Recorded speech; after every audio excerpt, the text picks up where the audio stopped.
आज ही Doubtnut app download करें। Doubtnut पर अपने सभी गणित, रसायन विज्ञान, भौतिक विज्ञान और जीव विज्ञान के डाउट्स का करो सफाया।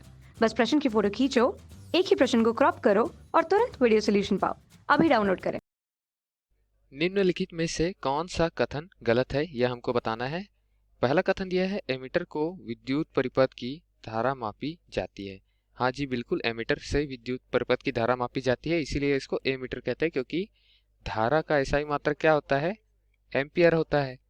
ठीक, तो एम्पियर से ही मापी जाती है और एम्पियर को एमीटर इसलिए कहते हैं क्योंकि धारा का एसआई मात्रक होता है। ठीक है, तो अब हम दूसरे विकल्प की ओर चलते हैं। तो दूसरा विकल्प हमसे क्या बोलता है?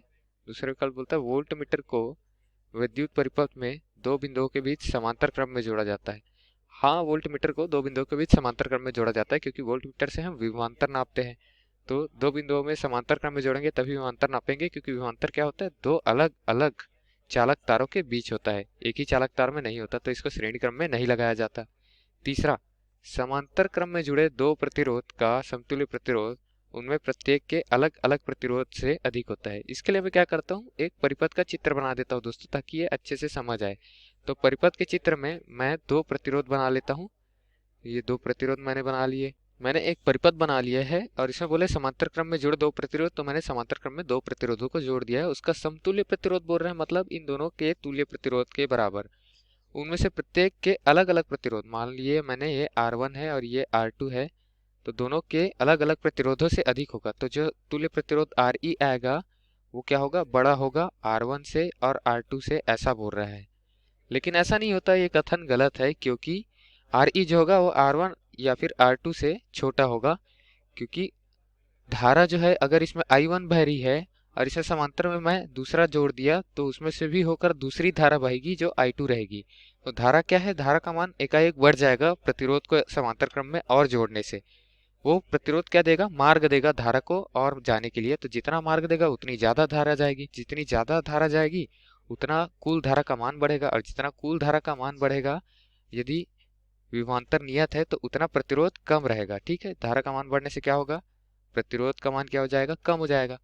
तो तुल्य प्रतिरोध क्या होगा? कम होता है, बढ़ता नहीं है, और अलग अलग प्रतिरोधों से अधिक नहीं होता है। तो ये कथन क्या है? ये कथन हमारा गलत है, बाकी दोनों सही थे। नीचे वाला कथन देख लेते हैं। तो नीचे वाले कथन में क्या कहा गया है?